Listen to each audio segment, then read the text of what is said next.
인류 역사상 최초로 태양 대기권까지 탐사선을 진입시켰습니까? 태양 표면의 온도가 6000도쯤 되는데 코로나 온도가 막 수십만, 수백만 도까지도 뜨거운 거예요. 그러면 그 높은 온도엔 어떻게 접근을 하냐라고 할 때 새로운 소재를 만들었습니다. 그건 화학이 또 담당했습니다. 탐사선의 거리에서 태양을 바로 보고 있는 면의 온도가 1300도까지 올라가요. 이 탐사선 자체 내부의 온도는 10도에서 100도 안에서만 왔다 갔다 한다고 해요. 인공적으로는 만들 수 있는 온도가 한계가 좀 정해진 게 있습니까? 핵융합 요즘 실험하잖아요. 그때 구현한 온도가 1억 도 정도? 1억도. 예. 흥미로운 과학 이야기 더욱 재밌게 전해드리는 과학을 보다 정영진입니다. 은하들의 충돌과 진화를 연구하는 우주먼지 지웅대입니다. 저는 성균관대학교 물리학과에 있는 김범준입니다. 네, 저는 서울대 화학부에 있는 정택동입니다. 또 우리 교수님은 좋으시겠습니다. 왜요? 보통 이제 교수님도 뭐 단계들이 쭉 있잖아요. 마지막까지 올라가면 이제 그때 정교수 되는 거 아니에요? 조교수 넘어서 이렇게. 네. 근데 교수님은 계속 정교수님이시잖아요. 사실 이럴 때 웃어드리면 안 되는데.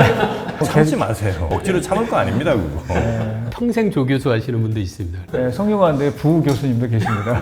부교수님도 계세요? 오늘은 우리 시청자분들의 궁금증 몇 개 해결하고 바로 또 시작하도록 하겠습니다. 먼저 전자파가 정자에 안 좋은 영향을 주냐는 이런 질문도 있는데 그런 얘기 한참 많았죠. 왜? 휴대폰 바지 앞주머니에 넣고 다니면 안 된다. 그렇게 신경들을 많이 써요. 여기 굉장히 민감합니다. 전자파라는 건 사실 늘 우리 주변에 있는 거긴 하죠. 생명에 악영향을 미치기도 합니까, 전자파가? 보통 전자파라고는 하지만 전자기파 파동일 텐데 파장에 따라서 에너지가 많이 다르거든요. 파장이 아주 짧은, 예를 들어 뭐 X선이라든가 감마선 같은 경우에는 영향을 줄 수도 있을 것도 같은데요. 보통 우리가 통신에 사용하는 전자기파 정도의 파장이라면 에너지가 그렇게 크지 않고 제 생각에는 그렇게 큰 영향은 없을 것 같긴 한데요. 저도 비슷한 생각입니다. 사실 그 정도 에너지가 되려면 상당한 에너지가 필요할 것 같습니다.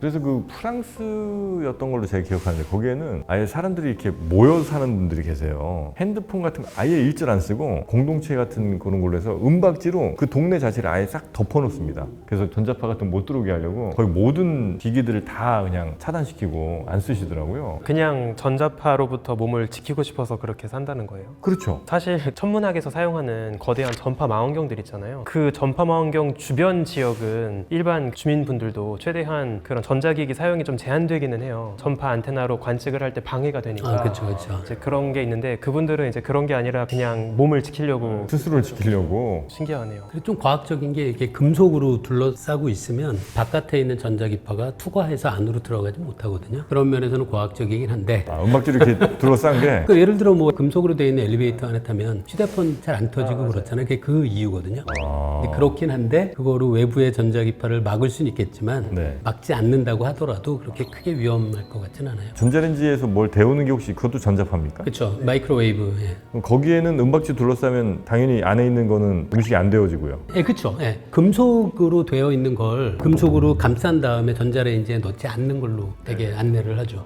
제가 이제 종종 그 편의점에서 컵라면을 먹거든요. 저는 렌즈 한번 이렇게 돌려 먹습니다. 그러면 진짜 꿀맛이에요. 갑자기 또 라면 얘기 나서 죄송합니다만 전자레인지에 돌려서 먹으면 면이 정말 그렇게 맛있을 수가 없어요. 요즘은 종이 케이스입니다만 예전에는 스티로폼이라고 그러나요? 뭐 그런 케이스였잖아요. 그걸 이제 한참 돌려 먹었어요, 제가. 그럼 막 스티로폼이 이렇게 노골노골 녹습니다. 몸에 좋을 것 같지 않아요. 몸에 안 좋을 것 같은 정도가 아니고 그리고 나서 뉴스가 나왔어요. 환경 호르몬 나와갖고 이거 안 좋을 것 같은데. 정자 다 죽는다고. 그걸 이겨내고 지금 애셋 아버지가 돼 있어요. 근데 전자레인지 안에 물이 담겨 있으면은 물 전체의 온도가 균일하게 빨리 오를 수도 있나? 전자레인지 원리 자체가 물 분자 공유 진동수 맞는 전파를 쏴가지고 열을 가하는 거니까 골고루 온도를 올리는 게 맞을 것 같긴 하고. 그게 전자레인지 마이크로웨이브의 주파수가요. 물 분자의 진동수보다는 주파수가 낮아요. 그래서 물 분자가 도는 거, 로테이션 하는 거, 그다음에 그 밑에 있는 거, 그냥 움직이는 거, 그 정도의 에너지이기 때문에 물이 데워지는 부위는 전자기장의 분포에 따라서 이제 좀 달라질 거고, 그냥 물을 끓이면 사실 바닥이 뜨거워졌다가 대류에 의해서 면까지 물이 가야 되잖아요. 반면에 레인지로 데우게 되면 그거보다 훨씬 더 균일하게 물의 온도가 올라갈 것 같아요. 전자레인지 관련된 약간 도시괴담 같은 거 하다가 파리는 그 전자기파를 다 피한다고 그러던데 그거 맞습니까? 파리가 저만 들었습니까? 전자레인지 안에 있으면 전자레인지 막 이렇게 쏠 거 아니에요. 그 파들을 피해 다닌다는 거예요, 파리가. 마이크로웨이브에 들어있는 그 전자기파의 진동수가 기가헤르츠인데 1초에 10의 9승관을 이렇게 움직이는 거거든요. 그 파리가 거기를 이렇게 피한다고요? 파리가 진짜 신기한 건데요. 그러면 말이 안 됩니다. 아니 불가능한 일입니까? 네, 말이 안 됩니다. 아 그래요? 파리가 그렇다는 얘기를 좀 얼핏 들어갔고 알겠습니다. 하여튼 뭐 파리가 아마 그 전자레인지에 들어가 있는데 어떻게 하다 이제 살아나온 걸 보고 뭐 그런 얘기를 하셨을 수도 있겠네요. 네. 자 그럼 오늘 본격적인 과학을 보다 이야기를 한번 좀 시작해 보도록 하겠습니다. 오늘은 약간 우주 이야기가 좀 많이 나올 것 같은데 인류 역사상 최초로 태양 대기권까지 탐사선을 진입시켰습니까? 네, 그 유명한 탐사선인데 파커 솔라 프로브라고 하는 탐사선이고요. 태양 대기권 속에 진입을 했다기보다 태양 대기권에 근접했다라고 하는 게 조금은 정확할 것 같아요. 태양 대기권은 태양으로부터 얼마나 멀리 떨어진 것까지가 대기권이에요? 사실 태양은 가스덩어리여서 이걸 어떻게 정의하는지에 좀 다를 수도 있는데 일단 우리가 눈으로 보고 있는 밝은 태양 원반은 딱 가시광선이 출발하는 태양 표면을 이야기를 해요. 그래서 그걸 우리가 광구, 빛의 공, 광구라고 이야기를 하고 그 이상으로는 태양 지름의 10배 이내까지는 넓게 퍼져 있는 태양 코로나가 있다고 이야기를 하거든요. 그래서 그 영역까지 태양 코로나까지가 아마도 넓게 보면 태양 대기권이라고 볼 수 있을 것 같아요. 태양 주변으로 대략 태양 지름의 한 10배 정도까지는 태양의 대기권으로 우리가 보고 있다. 네, 그리고 아까 말씀드린 탐사선이 코로나에 이제 들어가서 탐사를 하는 거죠. 그 태양 코로나의 온도가 태양 표면 온도보다도 더 높다고 들었는데요. 아, 맞아요. 이거 이거 되게- 어떻게 거기에 들어가요? 꽤 높을 텐데. 아니 어떻게 그렇게 더 높을 수가 있어요? 근데? 두 가지가 다 너무 좋은 질문인데 일단 첫 번째는 사실 이게 되게 오랫동안 미스터리였어요. 왜냐하면 단순하게 생각하면 거리가 멀면 멀어질수록 온도가 낮아져야지 라고 생각을 했거든요. 근데 실제로 측정해보면 태양 표면의 온도가 6000도쯤 되는데 코로나 온도가 막 수십만, 수백만 도까지도 뜨거운 거예요. 이게 어떻게 가능한지에 대해서 요즘의 설명은 자기장으로 많이 설명을 해요. 태양 자기장이 말발굽처럼 루프를 그리고 있거든요. 그럼 그 루프를 타고 뜨겁게 가열된 입자들이 타고 올라오는 거예요. 그래서 걔네가 팡 터지면서 코로나에 제공이 되다 보니까 밀도는 물론 굉장히 낮아요. 각각의 개별 입자들의 에너지는 셀 수 있다라고 하는 게 이제 코로나의 고온에 대한 설명이고요. 그러면 그 높은 온도엔 어떻게 접근을 하냐라고 할 때 새로운 소재를 만들었습니다. 아, 그건 화학이 또 담당했습니다. 네, 그렇죠. 그래서 저도 디테일하게는 알지 못하지만 이제 그 나사 보고서를 보면 탄소로 만든 스티로폼 같은 게 있더라고요. 그 실험을 하는 걸 제가 되게 신기하게 본 적이 있는데 엄청나게 뜨거운 토치로 한 11cm 두께 되는 스티로폼 한쪽 벽을 막 지져요. 그러면 다른 실험자가 맨손으로 반대쪽에 손을 대고 있어요. 약간 차력쇼 하는 것처럼 이렇게 시연을 하더라고요. 아, 하나도 열이 안 느껴진다. 너무 차갑다. 이렇게 이야기를 해요. 그래서 실제로 그 탐사선 앞에 태양을 마주하는 그 앞에다가 한 11cm 두께의 그 스티로폼을 얹어놨습니다. 그걸로 열이 차폐가 되는 거죠. 그러니까 단열을 잘 시키는 거군요. 네, 이게 얼마나 효율이 좋냐면 탐사선의 거리에서 태양을 바로 보고 있는 면의 온도가 1300도까지 올라가요. 근데 그 산소 스티로폼만 통과하면 이 탐사선 자체 내부의 온도는 10도에서 100도 안에서만 왔다 갔다 한다고 해요. 그러니까 충분히 기계가 버틸 수 있는 거죠. 그래요. 신기하다. 그 태양 주변의 열 전달은 어떻게 하는 거죠? 한 500km 떨어진 데 이제 그 지점까지는 태양열이 어떻게 오는 겁니까? 제 생각엔 두 가지를 이야기를 해야 될 것 같은데 하나는 일단 발열체가 열을 내보내고 있는 복사 자체가 온도를 제공하고 있을 거고요. 복사를 해도 매질이 있어야 되는 거 아니에요? 중간에? 아니요, 그렇진 않습니다. 아, 그건 아니에요. 복사라는 건 그냥 그 온도를 갖고 있는 물체가 에너지를 내뿜는 것 자체가 영어로 레디에이션이잖아요. 그러니까 말 그대로 그냥 내보내고 있는 거를 이야기하는 거고 이제 그거 말고 또 태양은 입자를 막 방출하고 있기 때문에 태양풍 같은 형태로 그걸로도 온도가 제공이 되는 거죠. 신기합니다. 우리 태양 때문에 먹고 사는 거 아니겠습니까? 아, 맞습니다. 태양은 나만 바라봐는 노래가 있습니다. 이제 점점 적응이 돼가고 있습니다. 눈, 코, 입 나오셨어야죠. 그렇게 적응하셨으면 나오셨어요. 그러니까 이게 태양 네, 너는 바람 펴도 나는 바람 피지 마. 네. 아니다. 나는 바람 펴도 너는 바람 피지 마.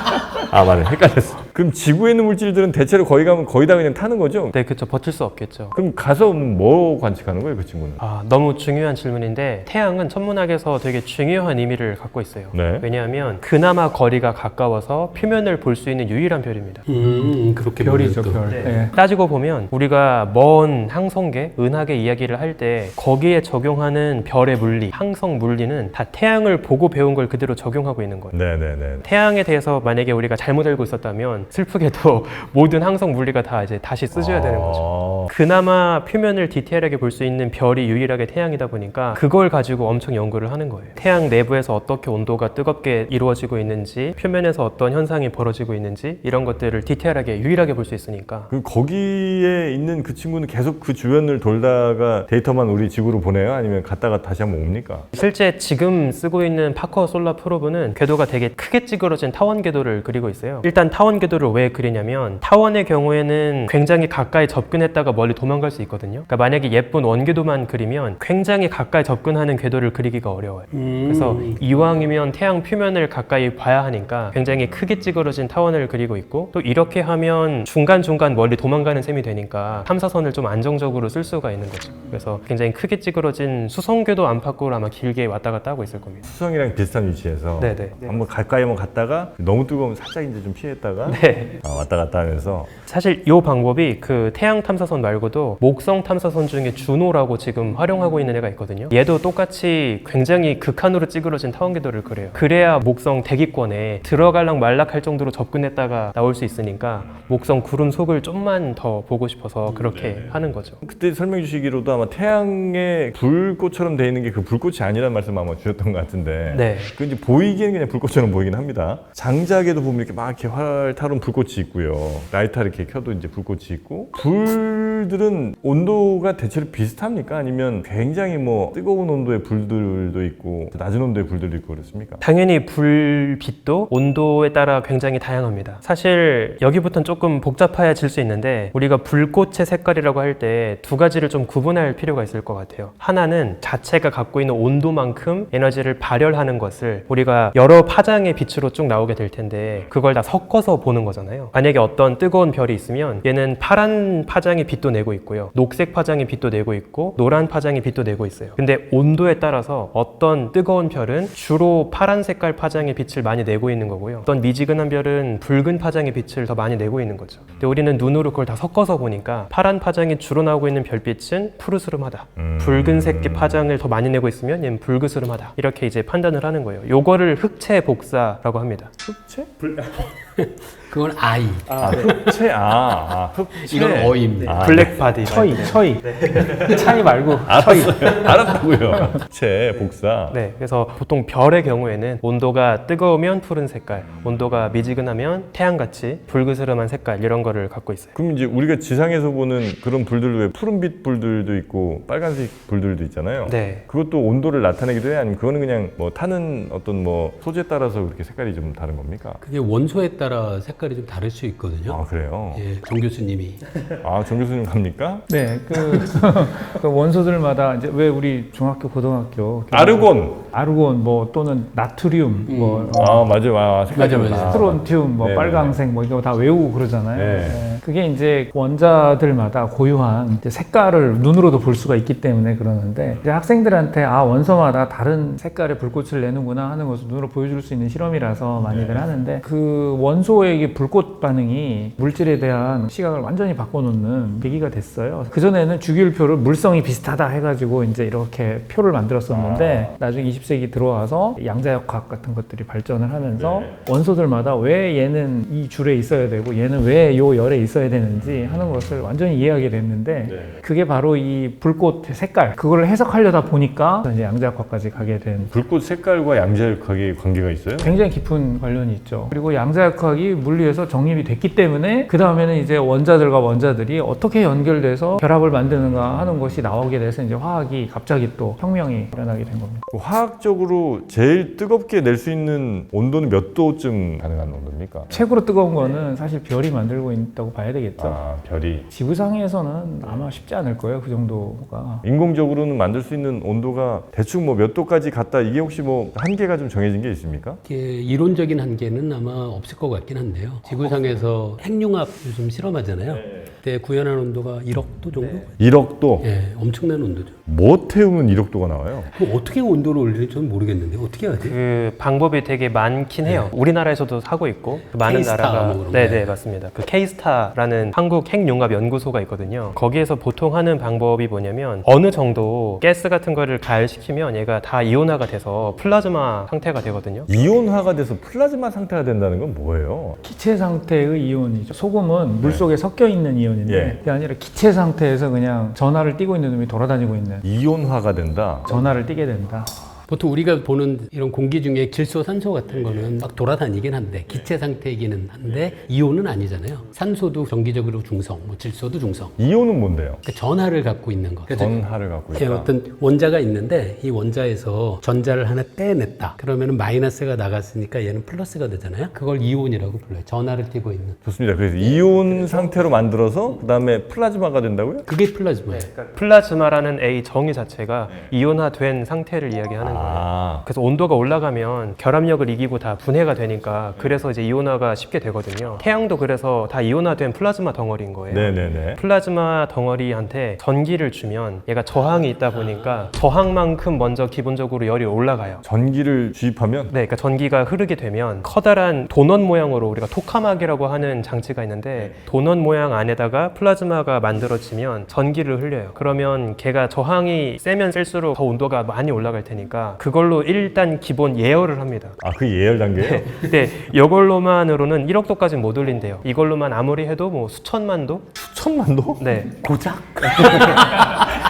그 다음엔 어떻게 해요? 그 다음에 이제 또 쓰는 방법 중에 하나가 굉장히 빠르게 가속된 중성의 입자를 쏴요. 아, 거기다가 또. 네. 그러면 입자끼리 충돌을 해서 또 운동 에너지가 올라갈 테니까 그게 또 온도가 올라가는 이제 그런 효과가 있는 거죠. 그렇게 어거지로 하면 이제 1억 도에 근접한 온도가 되는데 다만 문제가 아직은 이렇게 하는데 들어가는 에너지가 플라즈마에서 생성할 수 있는 에너지보다 훨씬 많이 들어가는 거예요. 그러니까 이거는 발전이 아닌 거죠. 이거를 더 고효율로 안정적으로 만들어서 계속 에너지를 뽑아 쓸 수 있는 걸로 하는 게 지금 연구들을 하고 있는 거라고 합니다. 그럼 거기에는 예를 들면 무슨 기존에 우리가 뭐 발전에 썼던 석탄이든 아니면 뭐 우라늄 뭐 이런 거가 안 들어가는 거예요? 네네.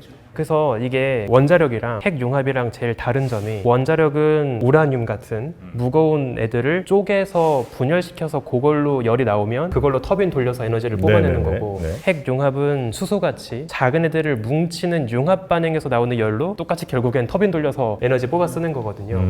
원자력은 분열이고 핵융합은 말 그대로 융합을 하는 거죠. 근데 아직도 온도는 높였지만 네. 정말 뭐 핵융합을 시작하거나 그 정도까지는 아직도 안 되는 거죠. 근데 제가 알기로는 플라즈마 상태를 1분 이상 뭐 안정적으로 존재하게 하는 것도 아직은 어려워서 그 얼마 전에 미국에서 넣어준 에너지보다 조금이지만 얻은 에너지 출력이 더 많다라는 얘기도 있었잖아요. 아, 네, 근데 맞습니다. 그거는 에너지를 뭔가 좀 이상하게 계산한 것 같은 느낌이던데. 아, 네. 그러니까 뭔가 실질적으로 진짜 핵융합 엔진이 돌아가서 나왔다기보다 지난 시간에 배웠던 칼로리 계산하는 것처럼 계산상으로 비교를 한 거죠. 안에 만들어진 입자들의 속도가 이 정도 나왔으니까 이 정도 연료다. 이런 식으로. 물론 이제 시간이 더 지나고 더 이 기술이 발전하면 효율이 훨씬 더 좋아지는 뭔가가 나오긴 하겠죠? 그게 만약에 되면은 거의 최종적인 에너지 문제 해결책일 수도 있거든요. 어느 회사에서 혹시 합니까? 아, 이게 너무 대형 프로젝트여서 어떤 특정 기업이 한다기보다 국가 이제, 단위로? 국가 단위로 하고 있고 프랑스에서 우리나라 포함하는 여러 나라들이 협력해서 공공의 핵융합 발전 시설을 좀 짓고 있어요. 아이터라고 하는 되게 유명한 실험 장비가 있고 원자로까지는 건설이 끝났고 다른 건물들 짓고 있는 걸로 알고 있거든요. 그것도 원자로라고 해요? 네, 약간 그 융합로라고 해야겠죠. 아하. 네.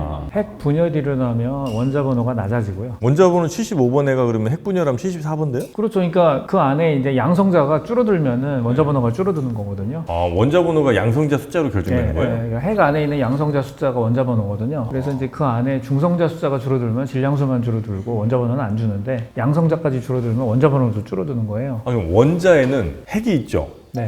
그 다음에 양성자 있어요? 그 안에 있어요. 핵을 구성하는 게 양성자, 아. 중성자, 기타 등등. 예. 다시 한번 그리고 자 원자 안에는 원자 핵이 있고 원자 안에 원자 원자 핵이 핵이 있고 핵 안에 핵 안에 중성자, 양성자. 중성자, 양성자. 아이고 복잡들하다 진짜. 요거 그 원자 하나가 크기 얼마나 돼요? 원자 하나는 한 10의 마이너스 10승 10의 마이너스 10승 미터? 예. 원자 핵은 10의 마이너스 15승. 네, 15승. 얼마나 한 거예요? 그냥 거의 비교가 엄청 안 되죠. 그냥 없다고 생각하면 돼요. 우리가 보이는 건 다 빈 공간이라고 생각하시면 돼요. 제가 옛날에 읽었던 책에서 한 과학자가 되게 재밌는 비유를 한 게 있었는데 수소 원자 하나를 네. 10원짜리 동전만하게 키우는 거예요. 수소 원자 하나를 네, 10원짜리 동전만하게 네. 키워요. 요만하게. 같은 비율로 그 동전을 확장시켰어요. 그럼 그 커진 동전은 지구 크기가 된다고 해요. 그러니까 진짜? 네, 다시 말하면 10원짜리 동전이 바라보는 원자랑 지구가 바라보는 10원짜리 동전이랑 같다는 거죠. 그렇게 작아요? 그 작은 걸 어떻게 또 뽀개 갖고 뭘 태울 생각을 또 하셨을까? 자연이 벌써 그렇게 하고 있는 거죠. 원자 폭탄이 그거잖아요. 그 오펜하이머 영화 보셨을 거예요. 아, 이거 이제 보려고요. 같이 볼 사람이 없습니다. 아, 근데 예를 들면 뭐 이만한 거면 제가 칼로 자르면 되는데 보이지도 않는 수소 원자 얘를 뭘로 잘라요? 수소 원자는 너무 작아서 못 자르고요. 더 자를 수도 없고 되게 우라늄 같은 거는 거기다가 중성자 같은 다른 입자를 거기다가 강하게 충돌시키면 아, 충돌을 시키면 예, 그럼 얘가 쪼개져요. 나눠지는 거죠. 중성자 총으로 쏴서 아, 중성자 총이 있어요? 그리고 이제 가속기가 결국 아, 이것도 모르냐는 표정 좀 제발 좀 삼가 주세요. 제 수준의 시청자분들이 많습니다. 아닙니다. 아, 양성자, 중성자. 얘네 둘이는 서로 사이는 좋은 편인 거죠? 그렇죠. 이제 그게 굉장히 중요하죠. 그것도 그게. 중요합니까? 그 안에 엄청난 에너지가 그 에너지를 쓰는 거거든요, 결국은. 근데 이쯤만한 애한테 어떻게 에너지가 그렇게 크게 나올까요? 그거 이제 이 핵물리에 정말 중요한 입자 물리에 정말 중요한 난제죠. 이게 왜 그러는지 참 어려운. 그러나 물리에선 또 해결을 했죠? 잘 알고 있죠. 잘 알고 계시죠? 화학은 아직 요까지는 좀 어렵죠. 화학은 이 다음. 예, 이 이게 다음에 저희 모든 영역 거. 저희 영역이기엔 너무 작아요. 아까 참 교수님이 그 양자역학 자기 얘기 잠깐 하셨잖아요. 그 원소마다 나오는 빛. 네. 근데 물리학과에서 양자역학으로 배우는 건 수소밖에 안 배우거든요. 왜냐하면 수소밖에 못 풀어요. 헬륨, 뭐 분자 그런 거 안 배워요. 그걸 못 풀어요. 학부 정도 수준에서. 아, 그래요? 그 정도 되면 양자역학 입장에선 거시세계로 가는 거예요. 네, 그래서 화학하시는 분들이 사용하는 양자역학의 스케일이 그 물리학과 학부생들이 배우는 양자역학에 비하면 훨씬 더 크고 어려워요. 양자가 양성자예요? 이건 다른 거예요? 아, 근데 그 중요한 게 예전에 그 우리나라에서도 네. 양자도 양성자도 둘 다 양자라고 했었어요. 한자는 다르고. 근데 요즘은 일본은 아직도 그렇게 하는 걸로 알고 있는데요. 지금은 양성자는 플러스 전하를 하나 갖고 있는 그 원자 핵 안에 있는 것, 그건 양성자고요. 양자역학의 양자는 띄엄띄엄한 에너지 상태를 갖고 있는 전체를 다 그냥 양자라고 해요. 퀀텀은 그게 양자. 양자인 거죠? 프로톤이 양성자. 퀀텀이란 말 자체가 퀀티티 양화되어 있다는 뜻이잖아요. 수량화되어 있다는 뜻이라서 양성자는 플러스라는 뜻이고. 뒤늦게 갑자기 왜 그러냐? 죄송합니다. 아, 양성자는 양의 성질을 갖고 있는 아이. 플러스의 성질을 갖고 있는 아이. 우리는 양 똑같아 보이지만 아, 이렇게 얘기하니까 좀 편하네. 그럼 중성자는 말 그대로 중성. 전화가 없어요. 아, 음성자 없어요? 음성자? 그게 전자, 전자 전자 같은 게 그게 전자예요. 음성자라고 해서. 아, 전자가 대체로 마이너스예요? 그래서 대체로가 밸런스가 아니라 모든 전자가 마이너스. 아, 왜요? 예, 그래서 이제 균형을 맞추는 거예요. 양성자랑 전자랑 플러스 마이너스 균형을 맞추면 전자가 빵, 중성. 그게 원자. 근데 전자가 하나 빠져나오면 양이온 되고 전자가 하나 더 들어가면 전체가 하나 전자가 남으니까 마이너스니까 음이온. 이 중요한 거를 살면서 오늘 처음 알았습니다. 과학을 보다를 몇 번을 하셨는데. 그전에도 이런 얘기 했었어요. 그게 안 나왔던 것 같다. 안 나왔어요. 그러네요, 맞네요. 예. 이미 보신 줄 알았어 저는. 그래서 이름을 과학을 보자로 바꾸려고. 보자. 그러니까. 과학을 이제 좀 보자. 보자. 방금 말씀하신 것 같은 그런 이게 에너지 문제를 다 해결할 수 있는 인공태양, 핵융합이 만약 가능하다면 인류의 에너지를 이제 구원할 수 있는 거고 그 비슷하게 또 인류의 무언가를 구원할 수 있는 물질로 과학자들이 막 후보를 꼽거나 아니면 추구하는 것들도 있을 거 아닙니까? 다른 건 좀 어떤 게 있는지 생각나시는 게 좀 있을까요? 화학에서 많을 것 같은데요. 예, 화학에는 이제 물질이 많습니다. 이제 수소 경제가 돼야 탄소가 개입되지 않는 에너지 순환이 가능하기 때문에 결국 이제 수소를 에너지 매개체로 이용하는 게 최종적인 거거든요. 결정적인 문제는 태양빛 받아가지고 바닷물을 전기 분해해서 수소 만들면 그게 최고고. 그린 수소죠. 그게 그린 수소죠. 어휴, 잘 아시네요. 예. 네. 근데 너무 비싸요. GH라고 저는 표시합니다. 네, 아, 혹시 주식 투자하시나요? 정확합니다. 네. 근데 이제 거기에 가장 핵심적인 거는 이제 지구상에 촉매가 없고요. 지금 가장 잘 알려져 있는 촉매는 백금하고 루테늄을 3대1로 섞은 상태가 제일 좋은데 지구상에 존재하는 백금을 다 써도 수소차를 1억 대 만들면 이제 다 써요. 없어요. 지구상에 매장된 거 다 써도 다 써도. 근데 뭐 진작에 그 전에 값이 올라서 아무도 너무 비싸서 안 쓰는 거죠. 문제는 이제 우리가 아는 값싼 금속이 이제 철이라든지 니켈이라든지 이런 걸 가지고 백금처럼 만들었으면 좋겠는 거죠. 그게 이제 꿈의 물질인 거죠. 그래서 이제 그거를 이제 전 세계에 이제 한 100년도 넘었어요. 그 찾느라고. 그게 이제 쉽지 않죠. 은을 백금인 척하고 이렇게 들이밀면 애들이 속죄는 않을까요? 그러니까요. 수소가 안 속아요. 아, 수소 이 자식. 그런 촉매를 생각해낼 때 처음에 이러이러한 성격을 갖고 있는 촉매를 처음에 이론적으로 먼저 후보를 생각하고 그 연구를 하시나요? 아니면은 하다 보면 발견하게 되는 건가요? 그게 이제 두 개가 이제 서로 왔다 갔다 하는데요. 이제 맨 처음에는 아무래도 경험적으로 그렇겠죠. 예, 예. 근데 요즘은 이제는 아무래도 예, 요즘은 이제 다 이유를 그쵸. 알게 되면서 컴퓨테이셔널 케미스트리 가지고 막 계산을 해가지고 이러이러한 조합이면 되지 않을까 하는데 그거를 그대로 해봤더니 이제 잘 안 돼요. 그 얘기는 거꾸로 얘기하면 그 전에 우리가 충분히 교훈을 얻지 못했다는 거죠. 사실 그것만은 아니었는데 얘가 잘 되는 이유가 그것만 보고서 그대로 해봤더니 잘 안 되어서 여전히 이론적인 그 이유에 관한 연구와 실제로 해보는 거 이것저것 섞어보는 거 이 공학적인 연구와 자연과학적인 연구가 현재는 병행되고 있는 상태다. 완전히 가능성이 없다라고 지금 단정할 수도 없겠네요. 백금을 대체할 만한. 예, 계속해서 지금 근접하고 있습니다. 다가가고 있어요. 값으로 치면은 아마 백금보다 그거 쓰는 것이 쓸만한 수준까지 거의 온 게 아닌가 싶어요. 그러면 해결되겠네요. 거의 해결될 거다라고 낙관적으로 보는 사람들도 있습니다. 얼마 전에 한참 이슈가 됐던 초전도체 같은 것도 인류를 구원할 무엇이다 이제 이런 생각을 아마 좀 하시는 분들이 좀 많았던 것 같고 약간 과거로 돌아가 보자면 질소비료 같은 게 이제 우리 인류를 또 어찌 보면 농업혁명으로 구원했다 이렇게 또 볼 수 있는 거 아니겠습니까? 맞습니다. 화학이 또 했네요. 큰일. 근데 이제 재밌게도 그 에피소드는 잘 아시잖아요. 프리스 하버와 보쉬가 그 암모니아를 만들어내는 과정을 이제 해가지고 노벨상도 받고 인류를 완전히 농업혁명을 일으켰는데 그 에피소드를 누가 잘 알고 있을까요? 다 알아요. 뭔데?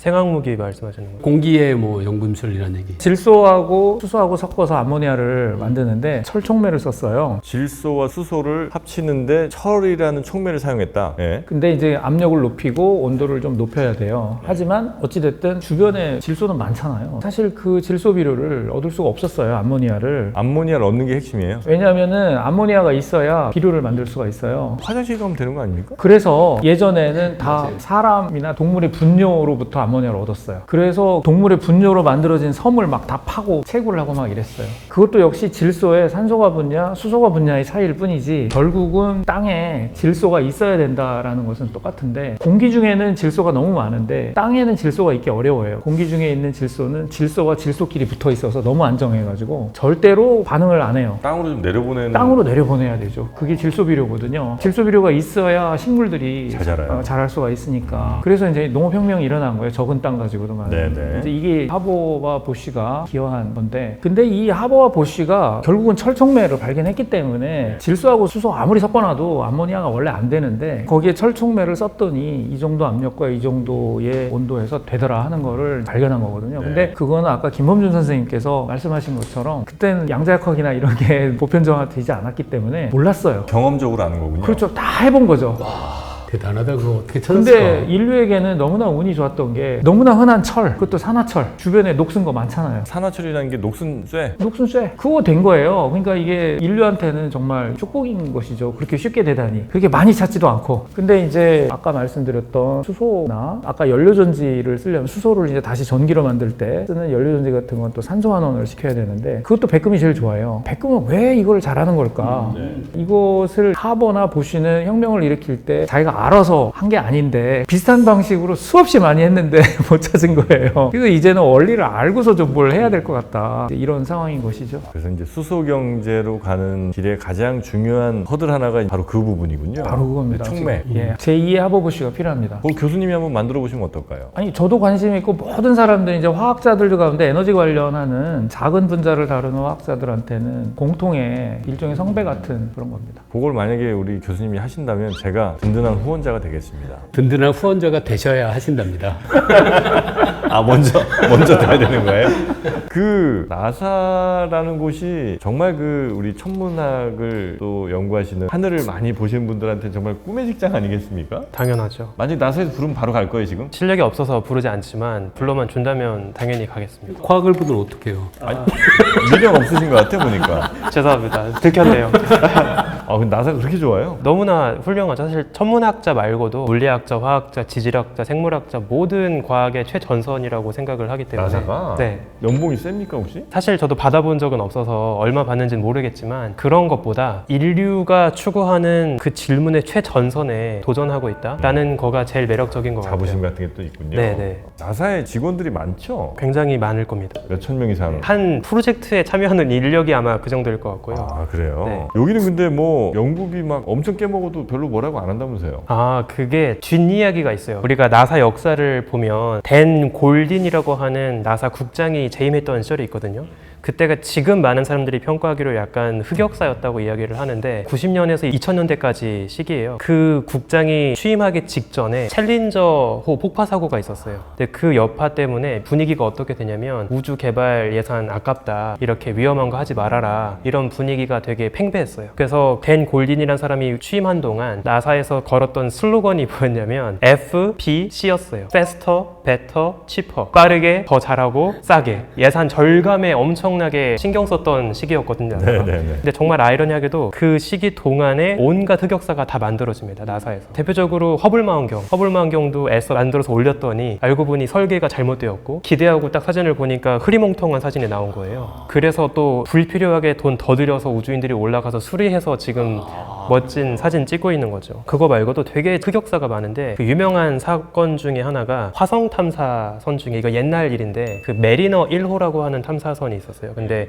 역사상 처음으로 나사가 보낸 화성 탐사선이었거든요. 당시에는 컴퓨터로 코딩하기 전에 손으로 먼저 코딩 같은 걸 쭉 써서 그걸 보고 코딩을 했거든요. 그때 프로그래머 한 명이 어떤 실수를 하냐면 반지름의 평균값이란 뜻에서 R, 발을 써야 돼요. 근데 이 발을 빼먹은 거예요. 그래서 그냥 그거를 그대로 전달해서 프로그래머가 아무 생각 없이 그냥 그대로 타이핑을 한 거죠. 그러니까 컴퓨터는 반지름의 평균값을 내가 계산을 해야 되는데 반지름을 계산한 거예요. 그래서 실제 날아갔을 때 추락해버렸거든요. 계산 하나 잘못돼서? 네, 발을 파이픈을 하나 빼가지고 나사가 당시 60년대 돈으로 1억 8천만 달러 미션인가 그랬을 텐데 세계에서 제일 하이픈이었다, 이렇게 이야기를 하기도 했었어요. 근데 이런 여러 가지 휴먼 에러 때문에 문제가 계속 발생을 하니까 나사에서 그동안 지켜왔던 예산 절감의 철학을 포기하자, 이거가 우선이 될 수가 없다, 오히려 예산이 더 많이 들어가더라도 오래 기다려주고 중간중간에 실수하지 않도록 하는 게 중요하다, 이런 걸로 점점 바뀌어왔던 것 같아요. 아까 말씀하신 것처럼 예산 날려도 해고하지 않는다, 뭐 그런 이야기가 나올 수밖에 없었던 게, 이건 진짜 우픈 사건인데, 노아 기상위성을 만들 때 난감한 사고가 있었어요. 이건 되게 최근 일인데, 인공위성을 옮기다가 떨어뜨렸어요. 어디에다가요? 실험실에서 다 제작해놓고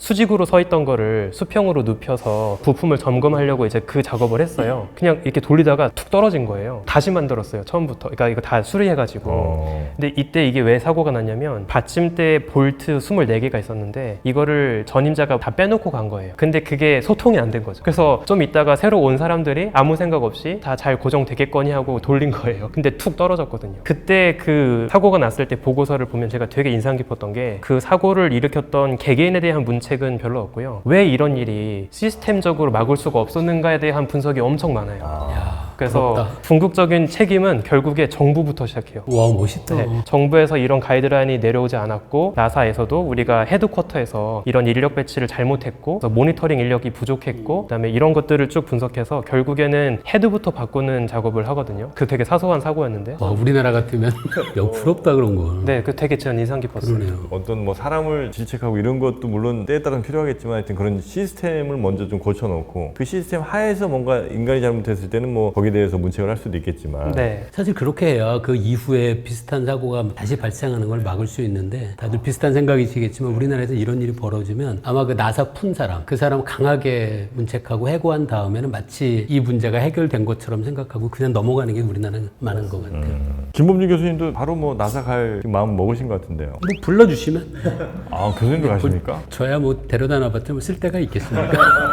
아, 혹시 교수님도 나사에서 콜하면 가실 거예요? 좋죠. 거기야. 저는 제가 젊었을 때 나사 그 연구소 옆에서 일했었어요. 나 옆에는 뭐가 있는데요? 옆에 볼트? 대학이 있는데 같이 교류를 많이 해요. 제가 있던 대학이 이제 나사를 제트 추진 연구소라는 것을 네네. 그때를 운영해주는 주체였거든요. 이게 그 대학은 요만한데 제트 추진 연구소 훨씬 크죠.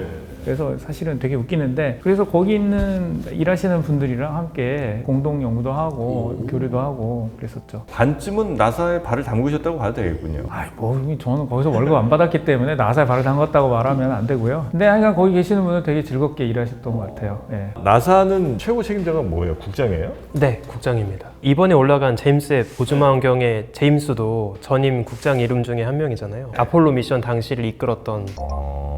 알겠습니다. 여러분은 나사 혹시 스카우트제이가 오면 바로 우리 지웅배님한테 양보를 좀 해주시기 바라겠습니다.